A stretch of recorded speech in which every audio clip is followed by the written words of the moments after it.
పెళ్లి ప్రతి మనిషి జీవితంలో జరిగే ఓ వేడుక. పెంచిన 25 ఏళ్ల మా అనుభవం మంచి చెడులేంటో 1కి 100 సార్లు ఆలోచించి నిర్ణయం తీసుకుంటాం. పెళ్లి చేసుకున్నా కూడా ప్రేమించచ్చు. మేం చెప్పిన వాళ్ళని పెళ్లి చేసుకుంటే లైఫ్ లాంగ్ బావుంటుంది అని తల్లిదండ్రులు.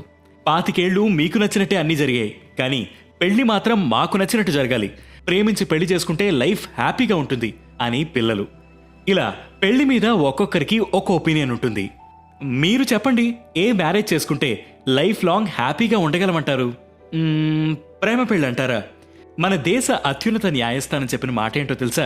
ఈ డైవర్స్ కేసెస్లో మాక్సిమం నెంబర్ ఆఫ్ కేసెస్ ప్రేమించి పెళ్లి చేసుకున్న వారే ఉన్నట్టు తీర్పునిచ్చింది. అంటే దానర్థం ప్రేమించి పెళ్లి చేసుకున్న వారందరూ ఆనందంగా లేరనేగా. పోనీ అరేంజ్డ్ మ్యారేజెస్ అంటారా? ఓ స్టడీ ప్రకారం అరేంజ్డ్ మ్యారేజెస్లో సక్సెస్ రేట్ 65% ఉంది. అంటే దానర్థం మిగిలిన 35% మంది హ్యాపీగా లేనట్టేగా. ఎక్కువ శాతం ప్రేమ పెళ్లిళ్లు విఫలం కావడానికి ప్రధాన కారణమేంటో తెలుసా? ప్రేమ పెళ్లిళ్లలో పెళ్లి స్టేజ్ వచ్చేటప్పటికే వాళ్లని ఎక్సైట్ చేసి ఒకళ్ళనొకళ్ళు అర్థం అయ్యే వరకు కొంతకాలం ఆ బంధాన్ని బలంగా పట్టి ఉంచే మాక్సిమం సరదాలన్నీ అప్పటికే ఆ జంటకి తీరిపోయి ఉంటాయి. పెళ్లి తర్వాత జీవితం ఏదో మారిపోతుంది అని ఎక్స్పెక్టేషన్స్. దాంతోపాటు పెళ్లికి ముందులాగే ఒకళ్ళ వెంట ఒకళ్ళు పడుతూ ఒకళ్ళనొకళ్ళు పొగుడుతూ లైఫ్ లాంగ్ ఇలానే ఉంటుందని ఒక ఎక్స్పెక్టేషన్తో ఉంటారు. కానీ తీరా చూస్తే పెళ్లి తర్వాత అవేవీ లైఫ్లో అంత ఫ్రీక్వెంట్గా వినిపించకపోయేసరికి బాగా కోపం వస్తుంది. జీవితం అంటే ఇది కాదని అర్థమవుతుంది. ఆశలు కోరికలు వేరే వైపు మళ్ళుతూ ఉంటాయి. డిప్రెషన్లోకి వెళ్తారు. మంచి చెడులేంటో చెప్పడానికి పెద్దవాళ్లు వాళ్లతో ఉండరు. గొడవలు పెరుగుతాయి. ఆ తర్వాత డైవర్స్.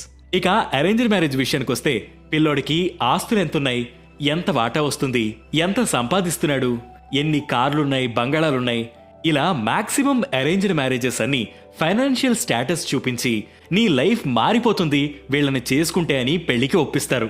పిల్లలు కూడా ఆ ఊహలోనే బతుకుతారు. తీరా పెళ్లైన తర్వాత ఆ ఉద్యోగం పోయినా, ఆస్తులు ఆవిరైపోయినా వాళ్ళ ఎక్స్పెక్టేషన్స్ అన్నీ కొలాప్స్ అయిపోతాయి. గొడవలు, ఆ తర్వాత డైవర్స్. సో ఫైనల్లీ నేను చెప్పొచ్చేది ఏంటంటే, మ్యారేజ్ లైఫ్లో హ్యాపీగా ఉండాలంటే భూమాతకున్నంత ఓర్పు అలవరుచుకోవాలి. అది ప్రతిసారి ఆడవారే కానక్కర్లేదు, మగవారు కూడా ఓర్పుతో ఉండాలి. ప్రతి చిన్న విషయానికి ఒకరినొకరు కాంప్లిమెంట్ చేసుకోవడానికి ప్రయత్నించండి. ఎందుకంటే చేసే పనికి గుర్తింపు ఉంటే ఎంత కష్టం వచ్చినా ఎంత నష్టం వచ్చినా ప్రతిసారి దాన్ని షేర్ చేసుకోవడానికి నేనున్నానన్న విషయాన్ని పదే పదే చెప్తూ ఉండండి. అసలు గొడవ పడకపోతే వాళ్ళు మొగుడు పెళ్ళాలే కాదు అన్నట్టు గొడవలు పడిన ప్రతిసారి సారీ చెప్పడానికి ఇద్దరూ పోటీ పడేలా ఉండండి. శారీరక ఆకర్షణలు ఎన్ని ఎదురైనా ఒక్కసారి మిమ్మల్నే నమ్ముకున్న వారు ఉన్నారనే ఆలోచనను మీ బుర్రకు రప్పించండి. సాధ్యమైనంత వరకు మీ పార్ట్నర్కి నచ్చే పనుల్ని చేయడానికి ట్రై చేయండి. అండ్ ఫైనలీ, మీకు పెళ్ళై ఎన్నేళ్లు గడిచినా మీ మధ్య జరిగిన అందమైన రోజుల్ని గుర్తు చేసుకుంటూ ఉంటే అది మిమ్మల్ని, మీ ప్రేమని ఇంకా దగ్గర చేయడానికి బాగా ఉపయోగపడుతుంది. అప్పుడే మీ లైఫ్ హ్యాపీగా ఉంటుంది.